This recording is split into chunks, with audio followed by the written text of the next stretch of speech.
Chapter 12. While Miss Linton moped about the park and garden, always silent, and almost always in tears, and her brother shut himself up among books that he never opened, wearying, I guessed, with a continual vague expectation that Catherine, repenting her conduct, would come of her own accord to ask pardon and seek a reconciliation, and she fasted pertinaciously, under the idea, probably, that at every meal Edgar was ready to choke for her absence, and pride alone held him from running to cast himself at her feet. I went about my household duties, convinced that the Grange had but one sensible soul in its walls, and that lodged in my body. I wasted no condolences on Miss, nor any expostulations on my mistress, nor did I pay much attention to the sighs of my master, who yearned to hear his lady's name, since he might not hear her voice. I determined they should come about as they pleased for me, and though it was a tiresomely slow process, I began to rejoice at length in a faint dawn of its progress, as I thought at first. Mrs. Linton on the third day unbarred her door, and having finished the water in her pitcher and decanter, desired a renewed supply, and a basin of gruel, for she believed she was dying, that I set down as a speech meant for Edgar's ears. I believed no such thing, so I kept it to myself and brought her some tea and dry toast. She ate and drank eagerly, and sank back on her pillow again, clenching her hands and groaning. "Oh, I will die," she exclaimed, "since no one cares anything about me. I wish I had not taken that." Then a good while after I heard her murmur, "No, I'll not die. He'd be glad. He does not love me at all. He would never miss me."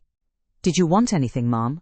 I inquired, still preserving my external composure, in spite of her ghastly countenance and strange, exaggerated manner. "What is that apathetic being doing?" she demanded, pushing the thick, entangled locks from her wasted face. "Has he fallen into a lethargy, or is he dead?" "Neither," replied I. "If you mean Mr. Linton, he's tolerably well, I think, though his studies occupy him rather more than they ought. He is continually among his books, since he has no other society." I should not have spoken so if I had known her true condition, but I could not get rid of the notion that she acted a part of her disorder. "Among his books!" she cried, confounded. "And I dying, I on the brink of the grave! My God! Does he know how I'm altered?" continued she, staring at her reflection in a mirror hanging against the opposite wall. "Is that Catherine Linton?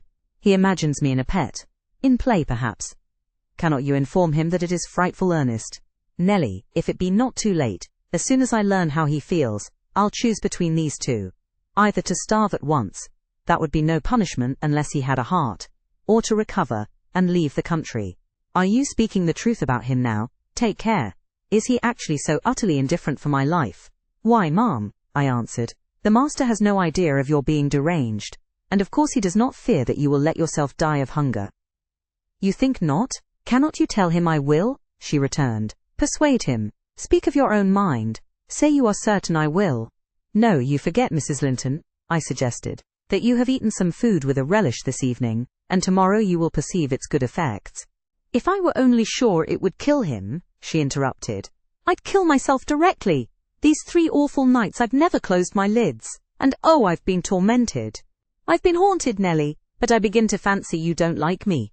How strange! I thought, though everybody hated and despised each other, they could not avoid loving me, and they have all turned to enemies in a few hours. They have, I'm positive, the people here. How dreary to meet death, surrounded by their cold faces." Isabella, terrified and repelled, afraid to enter the room. It would be so dreadful to watch Catherine go, and Edgar standing solemnly by to see it over, then offering prayers of thanks to God for restoring peace to his house, and going back to his books. What in the name of all that feels has he to do with books, when I am dying? She could not bear the notion which I had put into her head of Mr. Linton's philosophical resignation. Tossing about, she increased her feverish bewilderment to madness, and tore the pillow with her teeth, then raising herself up all burning, desired that I would open the window. We were in the middle of winter, the wind blew strong from the northeast, and I objected. Both the expressions flitting over her face, and the changes of her moods, began to alarm me terribly, and brought to my recollection her former illness, and the doctor's injunction that she should not be crossed. A minute previously she was violent. Now, supported on one arm, and not noticing my refusal to obey her, she seemed to find childish diversion in pulling the feathers from the rents she had just made, and ranging them on the sheet according to their different species. Her mind had strayed to other associations. "That's a turkey's," she murmured to herself, "and this is a wild duck's, And this is a pigeon's. Ah, they put pigeons' feathers in the pillows. No wonder I couldn't die. Let me take care to throw it on the floor when I lie down. And here is a moorcock's. And this, I should know it among 1,000. It's a lapwing's. Bonny bird, wheeling over our heads in the middle of the moor. It wanted to get to its nest, for the clouds had touched the swells, and it felt rain coming. This feather was picked up from the heath. The bird was not shot. We saw its nest in the winter, full of little skeletons. Heathcliff set a trap over it, and the old ones dared not come. I made him promise he'd never shoot a lapwing after that, and he didn't. Yes, here are more. Did he shoot my lapwings, Nelly? Are they red, any of them? Let me look. Give over with that baby work, I interrupted, dragging the pillow away and turning the holes towards the mattress, for she was removing its contents by handfuls. Lie down and shut your eyes. You're wandering. There's a mess. The down is flying about like snow. I went here and there collecting it. I see in you, Nelly, she continued dreamily, an aged woman. You have grey hair and bent shoulders. This bed is the fairy cave under Penistone Crags, and you are gathering elf bolts to hurt our heifers, pretending, while I am near, that they are only locks of wool. That's what you'll come to 50 years hence. I know you are not so now.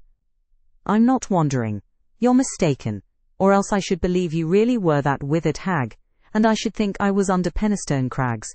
And I'm conscious it's night, and there are 2 candles on the table making the black press shine like jet. The black press. Where is that? I asked. You're talking in your sleep.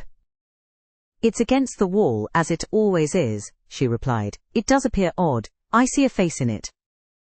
There's no press in the room, and never was, said I, resuming my seat, and looping up the curtain that I might watch her. Don't you see that face? She inquired, gazing earnestly at the mirror. And say what I could, I was incapable of making her comprehend it to be her own, so I rose and covered it with a shawl. It's behind there still, she pursued anxiously. And it stirred. Who is it? I hope it will not come out when you are gone. Oh, Nelly, the room is haunted. I'm afraid of being alone. I took her hand in mine, and bid her be composed, for a succession of shudders convulsed her frame, and she would keep straining her gaze towards the glass. There's nobody here, I insisted. It was yourself, Mrs. Linton. You knew it a while since. Myself, she gasped. And the clock is striking 12. It's true then. That's dreadful. Her fingers clutched the clothes, and gathered them over her eyes. I attempted to steal to the door with an intention of calling her husband, but I was summoned back by a piercing shriek. The shawl had dropped from the frame. Why, what is the matter? Cried I. Who is coward now? Wake up. That is the glass. The mirror, Mrs. Linton, and you see yourself in it, and there am I too by your side. Trembling and bewildered, she held me fast, but the horror gradually passed from her countenance. Its paleness gave place to a glow of shame. Oh dear. I thought I was at home. She sighed. I thought I was lying in my chamber at Wuthering Heights. Because I'm weak, my brain got confused, and I screamed unconsciously. Don't say anything, but stay with me. I dread sleeping. My dreams appall me. A sound sleep would do you good, ma'am, I answered, and I hope this suffering will prevent your trying starving again. Oh, if I were but in my own bed in the old house, she went on bitterly, wringing her hands. And that wind sounding in the firs by the lattice. Do let me feel it. It comes straight down the moor. Do let me have one breath. To pacify her, I held the casement ajar a few seconds. A cold blast rushed through. I closed it, and returned to my post. She lay still now, her face bathed in tears. Exhaustion of body had entirely subdued her spirit. Our fiery Catherine was no better than a wailing child. How long is it since I shut myself in here? She asked, suddenly reviving. It was Monday evening, I replied, and this is Thursday night, or rather Friday morning, at present. What?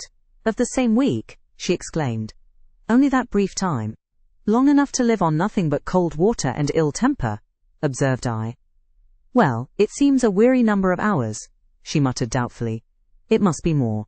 I remember being in the parlour after they had quarrelled, and Edgar being cruelly provoking, and me running into this room desperate. As soon as ever I had barred the door, Utter blackness overwhelmed me, and I fell on the floor. I couldn't explain to Edgar how certain I felt of having a fit, or going raging mad, if he persisted in teasing me. I had no command of tongue or brain, and he did not guess my agony perhaps. It barely left me sense to try to escape from him and his voice. Before I recovered sufficiently to see and hear, it began to be dawn, and Nellie, I'll tell you what I thought, and what has kept recurring and recurring till I feared for my reason. I thought as I lay there, with my head against that table leg, and my eyes dimly discerning the grey square of the window, that I was enclosed in the oak-panelled bed at home, and my heart ached with some great grief which, just waking, I could not recollect. I pondered, and worried myself to discover what it could be, and, most strangely, the whole last 7 years of my life grew a blank. I did not recall that they had been at all.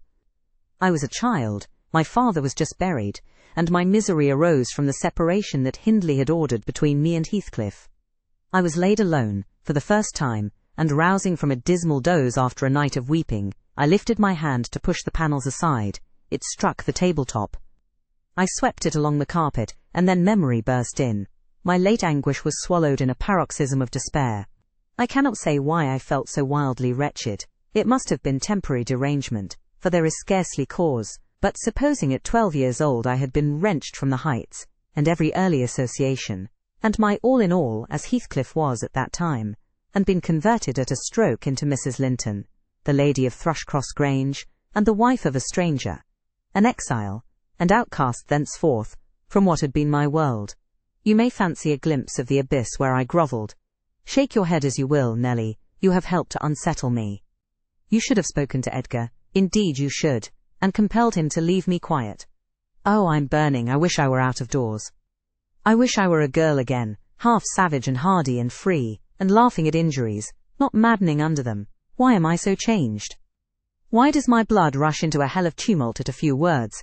I'm sure I should be myself were I once among the heather on those hills. Open the window again wide, fasten it open. Quick, why don't you move? Because I won't give you your death of cold, I answered. You won't give me a chance of life, you mean? She said sullenly. However, I'm not helpless yet. I'll open it myself. And sliding from the bed before I could hinder her, she crossed the room, walking very uncertainly, threw it back and bent out, careless of the frosty air that cut about her shoulders as keen as a knife. I entreated, and finally attempted to force her to retire. But I soon found her delirious strength much surpassed mine. She was delirious, I became convinced by her subsequent actions and ravings. There was no moon, and everything beneath lay in misty darkness. Not a light gleamed from any house, far or near. All had been extinguished long ago, and those at Wuthering Heights were never visible. Still, she asserted she caught their shining. Look, she cried eagerly, that's my room with the candle in it, and the trees swaying before it, and the other candle is in Joseph's garret. Joseph sits up late, doesn't he? He's waiting till I come home that he may lock the gate. Well, he'll wait a while yet. It's a rough journey, and a sad heart to travel it, and we must pass by Gimmerton Kirk to go that journey. We've braved its ghosts often together, and dared each other to stand among the graves and ask them to come. But Heathcliff, if I dare you now, will you venture? If you do, I'll keep you. I'll not lie there by myself. They may bury me 12 feet deep, and throw the church down over me, but I won't rest till you are with me. I never will. She paused, and resumed with a strange smile. He's considering. He'd rather I'd come to him. Find a way then, not through that kirkyard. You are slow. Be content you always followed me. Perceiving it vain to argue against her insanity, I was planning how I could reach something to wrap about her, without quitting my hold of herself, for I could not trust her alone by the gaping lattice, when, to my consternation, I heard the rattle of the door-handle, and Mr. Linton entered. He had only then come from the library, and in passing through the lobby, had noticed our talking and been attracted by curiosity, or fear, to examine what it signified, at that late hour. "Oh, sir!" I cried, checking the exclamation risen to his lips at the sight which met him, and the bleak atmosphere of the chamber. "My poor mistress is ill, and she quite masters me. I cannot manage her at all. Pray, come and persuade her to go to bed. Forget your anger, for she's hard to guide any way but her own." "Catherine ill?" he said, hastening to us. "Shut the window, Ellen. Catherine, why?" He was silent. The haggardness of Mrs. Linton's appearance smote him speechless, and he could only glance from her to me in horrified astonishment. "She's been fretting here," I continued, "and eating scarcely anything, and never complaining. She would admit none of us till this evening, and so we couldn't inform you of her state, as we were not aware of it ourselves, but it is nothing." I felt I uttered my explanations awkwardly. The master frowned. "It is nothing, is it, Ellen Dean?" he said sternly. "You shall account more clearly for keeping me ignorant of this." And he took his wife in his arms, and looked at her with anguish. At first she gave him no glance of recognition. He was invisible to her abstracted gaze. The delirium was not fixed, however, having weaned her eyes from contemplating the outer darkness. By degrees, she centered her attention on him, and discovered who it was that held her. "Ah, you are come, are you, Edgar Linton?" she said with angry animation. "You are one of those things that are ever found when least wanted, and when you are wanted, never. I suppose we shall have plenty of lamentations now. I see we shall, but they can't keep me from my narrow home out yonder, my resting place, where I'm bound before spring is over. There it is, not among the Lintons, mind, under the chapel roof, but in the open air with a headstone, and you may please yourself whether you go to them or come to me." "Catherine, what have you done?" commenced the master. "Am I nothing to you any more? Do you love that wretch Heath?" "Hush!" cried Mrs. Linton. "Hush, this moment! You mention that name and I end the matter instantly by a spring from the window. What you touch at present you may have, but my soul will be on that hilltop before you lay hands on me again. I don't want you, Edgar. I'm past wanting you. Return to your books. I'm glad you possess a consolation, for all you had in me is gone." "Her mind wanders, sir," I interposed. "She has been talking nonsense the whole evening, but let her have quiet and proper attendance and she'll rally. Hereafter, we must be cautious how we vex her." "I desire no further advice from you," answered Mr. Linton. "You knew your mistress's nature, and you encouraged me to harass her, and not to give me one hint of how she has been these 3 days. It was heartless. Months of sickness could not cause such a change." I began to defend myself, thinking it too bad to be blamed for another's wicked waywardness. "I knew Mrs. Linton's nature to be headstrong and domineering," cried I, "but I didn't know that you wished to foster her fierce temper. I didn't know that, to humour her, I should wink at Mr. Heathcliff. I performed the duty of a faithful servant in telling you, and I have got a faithful servant's wages. Well, it will teach me to be careful next time. Next time you may gather intelligence for yourself. The next time you bring a tale to me, you shall quit my service, Ellen Dean," he replied. "You'd rather hear nothing about it, I suppose, then, Mr. Linton?" said I. "Heathcliff has your permission to come a-courting to Miss, and to drop in at every opportunity your absence offers, on purpose to poison the mistress against you." Confused as Catherine was, her wits were alert at applying our conversation. "Ah, Nellie has played traitor," she exclaimed, passionately. "Nellie is my hidden enemy. You witch! So you do seek elf-bolts to hurt us. Let me go, and I'll make her rue. I'll make her howl a recantation." A maniac's fury kindled under her brows.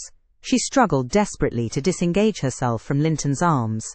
I felt no inclination to tarry the event, and, resolving to seek medical aid on my own responsibility, I quitted the chamber. In passing the garden to reach the road, at a place where a bridle hook is driven into the wall, I saw something white moved irregularly, evidently by another agent than the wind. Notwithstanding my hurry, I stayed to examine it, lest ever after I should have the conviction impressed on my imagination that it was a creature of the other world. My surprise and perplexity were great on discovering, by touch more than vision, Miss Isabella's Springer Fanny, suspended by a handkerchief, and nearly at its last gasp. I quickly released the animal, and lifted it into the garden. I had seen it follow its mistress upstairs when she went to bed, and wondered much how it could have got out there, and what mischievous person had treated it so. While untying the knot round the hook, it seemed to me that I repeatedly caught the beat of horses, feet galloping at some distance. But there were such a number of things to occupy my reflections, that I hardly gave the circumstance a thought, though it was a strange sound in that place, at 2 o'clock in the morning. Mr. Kenneth was fortunately just issuing from his house to see a patient in the village as I came up the street, and my account of Catherine Linton's malady induced him to accompany me back immediately. He was a plain rough man, and he made no scruple to speak his doubts of her surviving this second attack, unless she were more submissive to his directions than she had shown herself before. "Nellie Dean," said he, "I can't help fancying there's an extra cause for this. What has there been to do at the Grange? We've odd reports up here. A stout, hearty lass like Catherine does not fall ill for a trifle, and that sort of people should not either. It's hard work bringing them through fevers, and such things. How did it begin?" "The master will inform you," I answered, "but you are acquainted with the Earnshaws' violent dispositions, and Mrs. Linton caps them all. I may say this, it commenced in a quarrel. She was struck during a tempest of passion, with a kind of fit. That's her account, at least, for she flew off in the height of it, and locked herself up. Afterwards she refused to eat, and now she alternately raves and remains in a half-dream, knowing those about her, but having her mind filled with all sorts of strange ideas and illusions." "Mr. Linton will be sorry," observed Kenneth interrogatively. "Sorry? He'll break his heart should anything happen," I replied. "Don't alarm him more than necessary." "Well, I told him to beware," said my companion, "and he must bide the consequences of neglecting my warning. Hasn't he been intimate with Mr. Heathcliff lately?" "Heathcliff frequently visits at the Grange," answered I, "though more on the strength of the mistress having known him when a boy, than because the master likes his company. At present he's discharged from the trouble of calling, owing to some presumptuous aspirations after Miss Linton which he manifested. I hardly think he'll be taken in again." "And does Miss Linton turn a cold shoulder on him?" was the doctor's next question. "I'm not in her confidence," returned I, reluctant to continue the subject. "No, she's a sly one," he remarked, shaking his head. "She keeps her own counsel. But she's a real little fool. I have it from good authority that last night, and a pretty night it was, she and Heathcliff were walking in the plantation at the back of your house above 2 hours, and he pressed her not to go in again, but just mount his horse and away with him. My informant said she could only put him off by pledging her word of honour to be prepared on their first meeting after that. When it was to be he didn't hear, but you urge Mr. Linton to look sharp." This news filled me with fresh fears. I outstripped Kenneth, and ran most of the way back. The little dog was yelping in the garden yet. I spared a minute to open the gate for it, but instead of going to the house door, it coursed up and down snuffing the grass, and would have escaped to the road, had I not seized it and conveyed it in with me. On ascending to Isabella's room, my suspicions were confirmed. It was empty. Had I been a few hours sooner, Mrs. Linton's illness might have arrested her rash step. But what could be done now? There was a bare possibility of overtaking them, if pursued instantly. I could not pursue them, however, and I dared not rouse the family, and fill the place with confusion, still less unfold the business to my master, absorbed as he was in his present calamity, and having no heart to spare for a second grief. I saw nothing for it but to hold my tongue, and suffer matters to take their course, and Kenneth being arrived, I went with a badly composed countenance to announce him. Catherine lay in a troubled sleep. Her husband had succeeded in soothing the excess of frenzy. He now hung over her pillow, watching every shade and every change of her painfully expressive features. The doctor, on examining the case for himself, spoke hopefully to him of its having a favourable termination, if we could only preserve around her perfect and constant tranquillity. To me he signified the threatening danger was not so much death, as permanent alienation of intellect. I did not close my eyes that night, nor did Mr. Linton. Indeed, we never went to bed, and the servants were all up long before the usual hour, moving through the house with stealthy tread, and exchanging whispers as they encountered each other in their vocations. Everyone was active but Miss Isabella, and they began to remark how sound she slept. Her brother, too, asked if she had risen, and seemed impatient for her presence, and hurt that she showed so little anxiety for her sister-in-law. I trembled, lest he should send me to call her, but I was spared the pain of being the first proclaimant of her flight. One of the maids, a thoughtless girl, who had been on an early errand to Gimmerton, came panting upstairs, open-mouthed, and dashed into the chamber, crying, "Oh dear, dear! What mun we have next? Master, master, our young lady!" "Hold your noise!" cried I hastily, enraged at her clamorous manner. "Speak lower, Mary. What is the matter?" said Mr. Linton. "What ails your young lady?" She's gone, Yon, Heathcliff's run off wi' her," gasped the girl. "That is not true," exclaimed Linton, rising in agitation. "It cannot be. How has the idea entered your head?" "Ellen Dean, go and seek her. It is incredible. It cannot be." As he spoke he took the servant to the door, and then repeated his demand to know her reasons for such an assertion. "Why, I met on the road a lad that fetches milk here," she stammered, "and he asked whether we weren't in trouble at the Grange. I thought he meant for Mrs.'s sickness, so I answered, yes. Then, says he, 'There's somebody gone after him, I guess.' I stared. He saw I knew naught about it, and he told how a gentleman and lady had stopped to have a horse's shoe fastened at a blacksmith's shop 2 miles out of Gimmerton not very long after midnight, and how the blacksmith's lass had got up to spy who they were. She knew them both directly, and she noticed the man. Heathcliff it was, she felt certain. Nobody could mistake him, besides. Put a sovereign in her father's hand for payment. The lady had a cloak about her face, but having desired a sup of water, while she drank it fell back, and she saw her very plain. Heathcliff held both bridles as they rode on, and they set their faces from the village, and went as fast as the rough roads would let them. The lass said nothing to her father, but she told it all over Gimmerton this morning. I ran and peeped for form's sake into Isabella's room, confirming when I returned the servant's statement. Mr. Linton had resumed his seat by the bed. On my re-entrance he raised his eyes, read the meaning of my blank aspect, and dropped them without giving an order, or uttering a word. "Are we to try any measures for overtaking and bringing her back?" I inquired. "How should we do?" "She went of her own accord," answered the master. "She had a right to go if she pleased. Trouble me no more about her. Hereafter she is only my sister in name, not because I disown her, but because she has disowned me." And that was all he said on the subject. He did not make a single inquiry further, or mention her in any way, except directing me to send what property she had in the house to her fresh home, wherever it was, when I knew it. Chapter 13. For 2 months the fugitives remained absent. In those 2 months, Mrs. Linton encountered and conquered the worst shock of what was denominated a brain fever.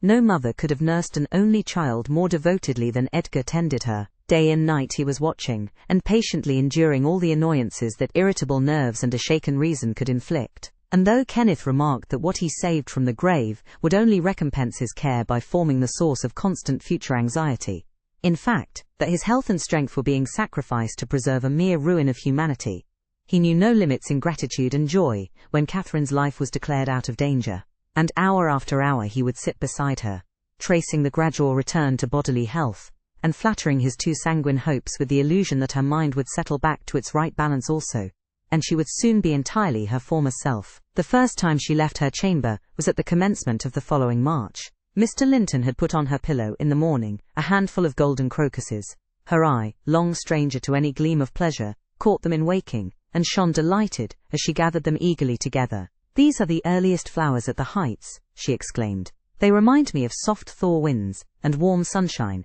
and nearly melted snow.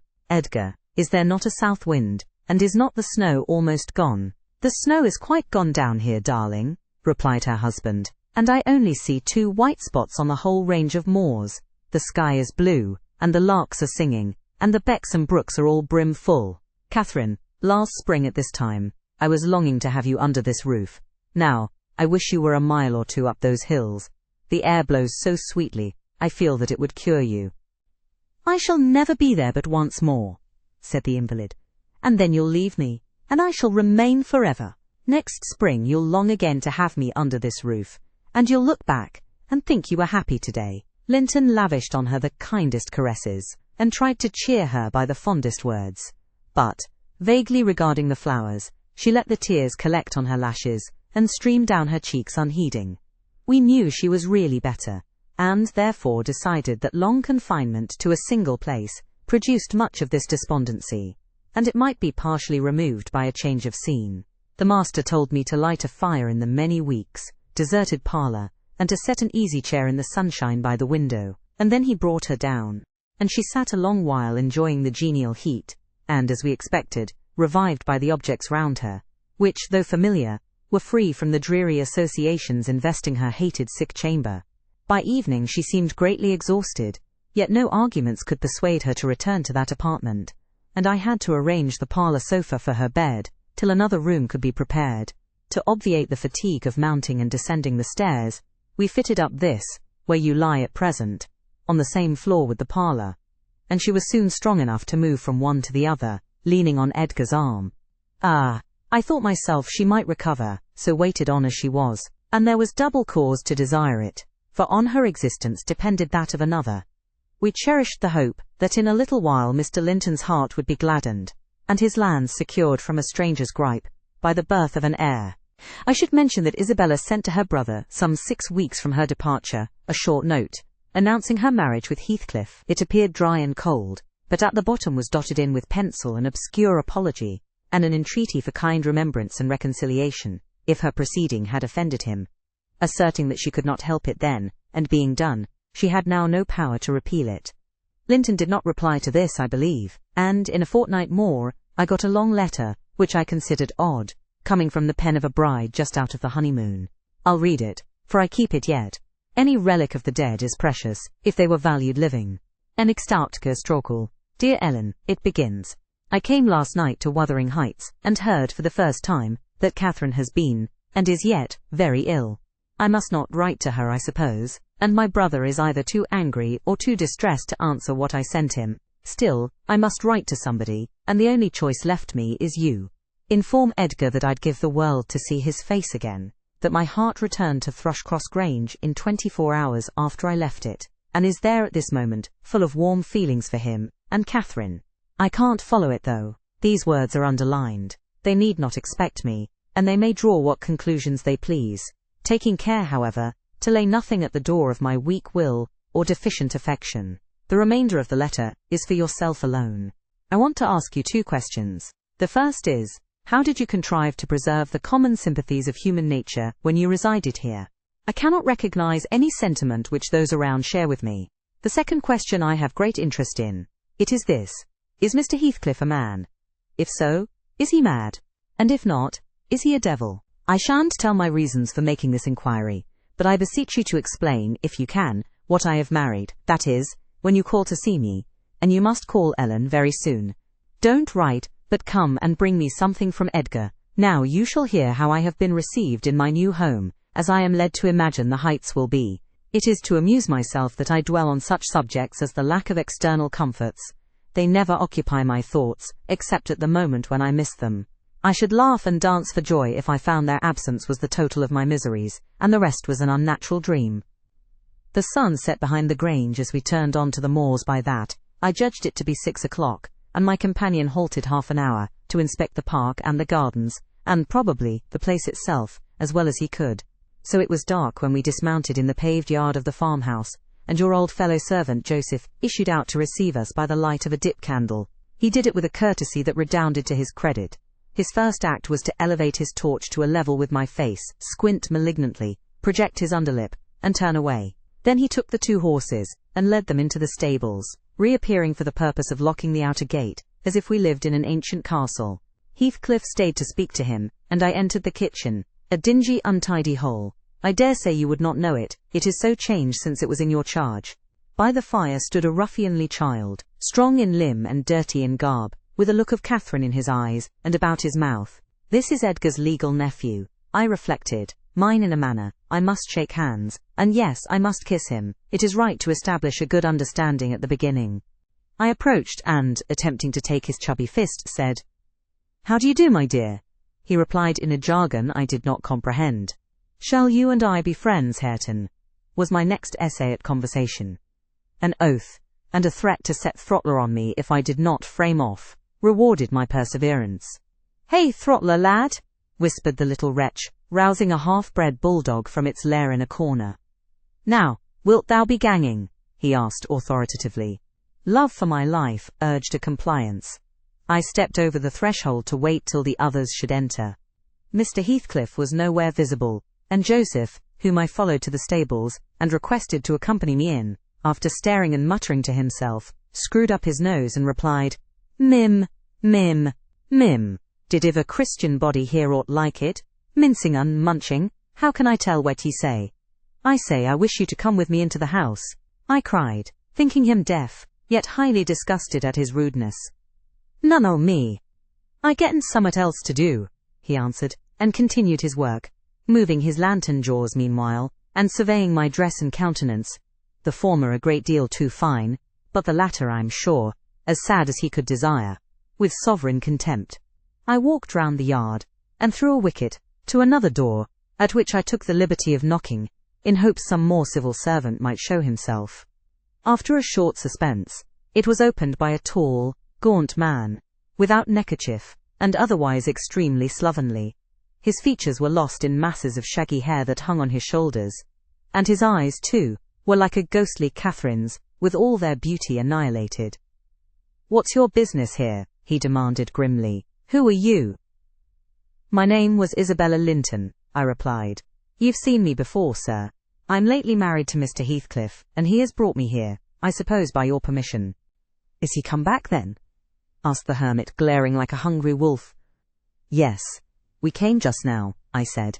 "But he left me by the kitchen door, and when I would have gone in, your little boy played sentinel over the place, and frightened me off by the help of a bulldog."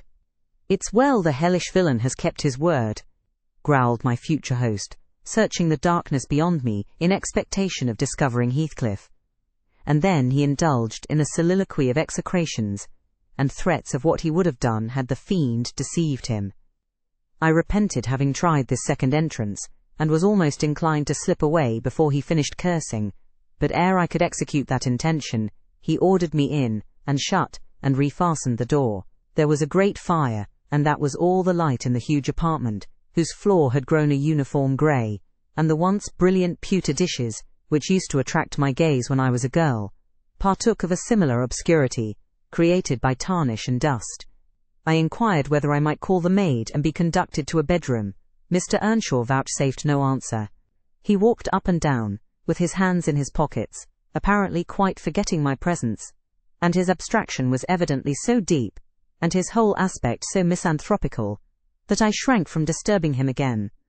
You'll not be surprised, Ellen, at my feeling particularly cheerless, seated in worse than solitude, on that inhospitable hearth, and remembering that 4 miles distant lay my delightful home, containing the only people I loved on earth, and there might as well be the Atlantic to part us, instead of those 4 miles. I could not overpass them. I questioned with myself, where must I turn for comfort? And, mind you don't tell Edgar or Catherine. Above every sorrow beside, this rose preeminent, despair at finding nobody who could or would be my ally against Heathcliff. I had sought shelter at Wuthering Heights almost gladly, because I was secured by that arrangement from living alone with him, but he knew the people we were coming amongst, and he did not fear their intermeddling. I sat and thought a doleful time.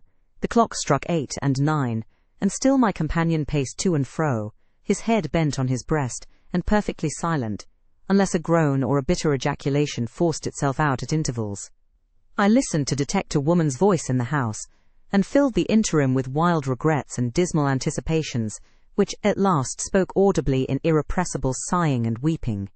I was not aware how openly I grieved, till Earnshaw halted opposite, in his measured walk, and gave me a stare of newly awakened surprise. Taking advantage of his recovered attention, I exclaimed, "I'm tired with my journey, and I want to go to bed. Where is the maidservant? Direct me to her, as she won't come to me." "We have none," he answered. "You must wait on yourself." "Where must I sleep then?" I sobbed. I was beyond regarding self-respect, weighed down by fatigue and wretchedness. "Joseph will show you Heathcliff's chamber," said he. "Open that door, he's in there." I was going to obey, but he suddenly arrested me, and added in the strangest tone, "Be so good as to turn your lock, and draw your bolt, don't omit it." "Well," I said. "But why, Mr. Earnshaw?" I did not relish the notion of deliberately fastening myself in with Heathcliff. "Look here," he replied, pulling from his waistcoat a curiously constructed pistol, having a double-edged spring knife attached to the barrel. "That's a great tempter to a desperate man, is it not? I cannot resist going up with this every night, and trying his door. If once I find it open, he's done for. I do it invariably, even though the minute before I have been recalling 100 reasons that should make me refrain. It is some devil that urges me to thwart my own schemes by killing him." "You fight against that devil for love as long as you may.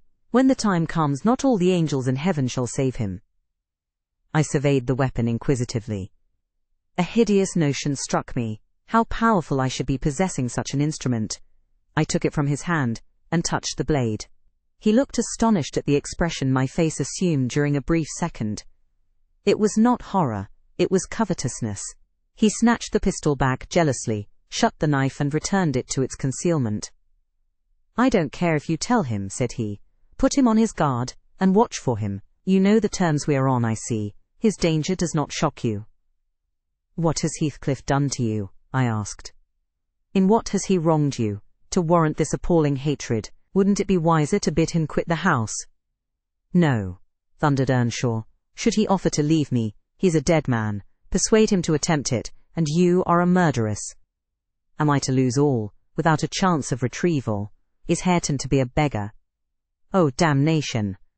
I will have it back, and I'll have his gold too, and then his blood. And hell shall have his soul. It will be 10 times blacker with that guess than ever it was before. You've acquainted me, Ellen, with your old master's habits. He is clearly on the verge of madness. He was so last night at least." I shuddered to be near him, and thought on the servant's ill-bred moroseness as comparatively agreeable. He now recommenced his moody walk, and I raised the latch and escaped into the kitchen.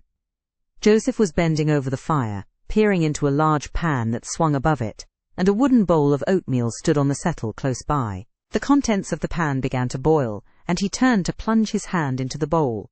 One conjectured that this preparation was probably for our supper, and, being hungry, I resolved it should be eatable. So, crying out sharply, "I'll make the porridge," I removed the vessel out of his reach, and proceeded to take off my hat and riding habit. "Mr. Earnshaw," I continued, "directs me to wait on myself. I will. I'm not going to act the lady among you, for fear I should starve." "Good Lord," he muttered, sitting down, and stroking his ribbed stockings from the knee to the ankle. "If there's to be fresh ortherings, just when I get'n used to 2 maisters, if I mun hev a mistress set o'er my heed, it's like time to be flitting. I never did think to see day that I mud lave thould place, but I doubt it's nigh at hand." This lamentation drew no notice from me. I went briskly to work, sighing to remember a period when it would have been all merry fun, but compelled speedily to drive off the remembrance. It racked me to recall past happiness, and the greater peril there was of conjuring up its apparition, the quicker the thimble ran round, and the faster the handfuls of meal fell into the water. Joseph beheld my style of cookery with growing indignation. "There!" he ejaculated. "Hareton, thou willn't sup thy porridge to-night. There'll be naught but lumps as big as my neve. There, Aegean. I'd fling in bowlen, all if I were ye. There, pale tear gilpoff on, then you'll he done wit. Bang, bang, it's a mercy tear, both 'em isn't dived out." It was rather a rough mess, I own, when poured into the basins. 4 had been provided, and a gallon pitcher of new milk was brought from the dairy, which Hareton seized and commenced drinking and spilling from the expansive lip. I expostulated, and desired that he should have his in a mug, affirming that I could not taste the liquid treated so dirtily. The old cynic chose to be vastly offended at this nicety, assuring me repeatedly that the barn was every bit as good as I, and every bit as woolsome, and wondering how I could fashion to be so conceited. Meanwhile, the infant ruffian continued sucking, and glowered up at me defyingly as he slavered into the jug. "I shall have my supper in another room," I said. "Have you no place you call a parlour?" "Parlour," he echoed sneeringly. "Parlour? Nay, we've no parlours. If yah dunnot loike wi' company, there's maisters, if yah dunnot loike a maister, there's us." "Then I shall go upstairs," I answered. "Show me a chamber." I put my basin on a tray, and went myself to fetch some more milk. With great grumblings the fellow rose, and preceded me in my ascent. We mounted to the garrets. He opened a door now and then, to look into the apartments we passed. "Here's a ram," he said at last, flinging back a cranky board on hinges. "It's weel enough to ate a few porridge in. There's a pack-o. Corn it corner. There, meatily clane. If ye feared o, mucking your grand silk clothes, spread your handkerchier o, tea top on't." The ram was a kind of lumber hole, smelling strong of malt and grain, various sacks of which articles were piled around, leaving a wide bare space in the middle. "Why, man," I exclaimed, facing him angrily, "this is not a place to sleep in. I wish to see my bedroom." "Bedroom," he repeated, in a tone of mockery.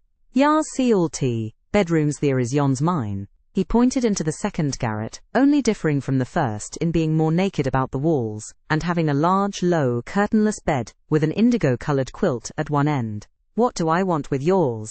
I retorted. I suppose Mr. Heathcliff does not lodge at the top of the house, does he? Oh, it's Maister Hathercliff's you're wanting, cried he, as if making a new discovery. Couldn't ye ha?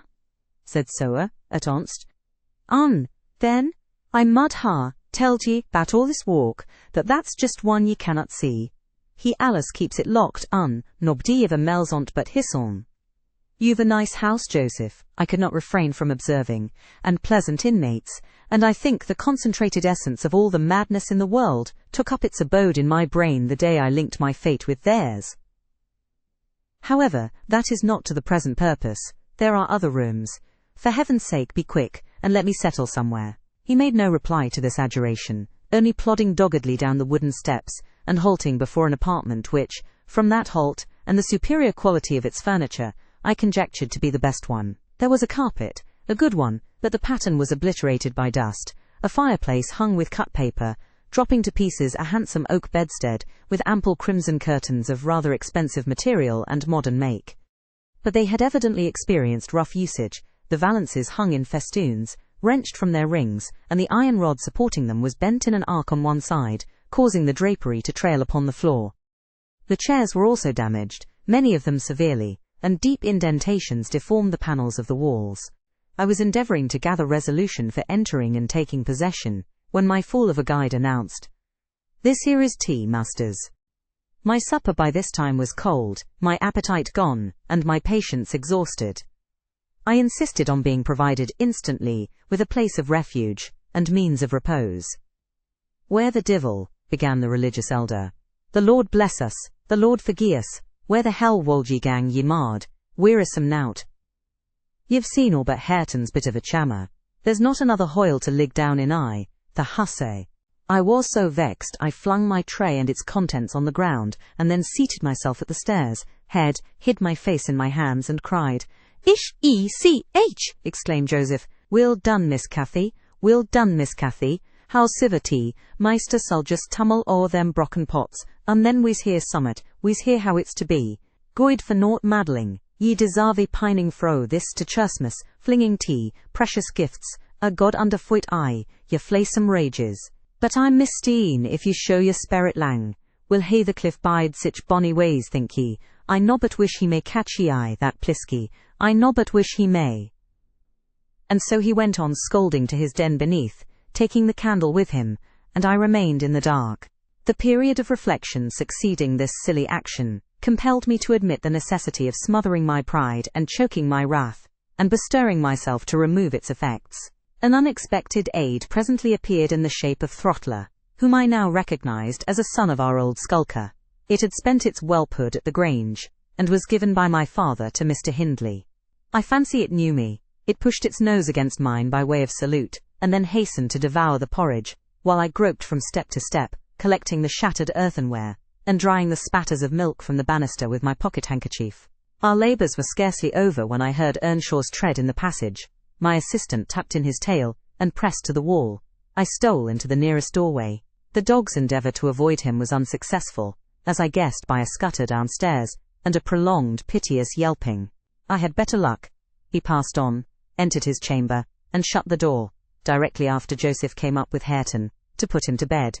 I had found shelter in Hareton's room, and the old man, on seeing me, said, "They's ram for both ye and your pride now." I said, "Think I the hase? It's empty.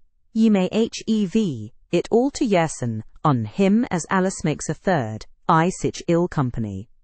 Gladly did I take advantage of this intimation, and the minute I flung myself into a chair, by the fire, I nodded, and slept. My slumber was deep and sweet, though over far too soon. Mr. Heathcliff awoke me. He had just come in, and demanded, in his loving manner, what I was doing there. I told him the cause of my staying up so late, that he had the key of our room in his pocket. The adjective "our" gave mortal offence. He swore it was not, nor ever should be, mine, and but I'll not repeat his language, nor describe his habitual conduct. He is ingenious and unresting in seeking to gain my abhorrence.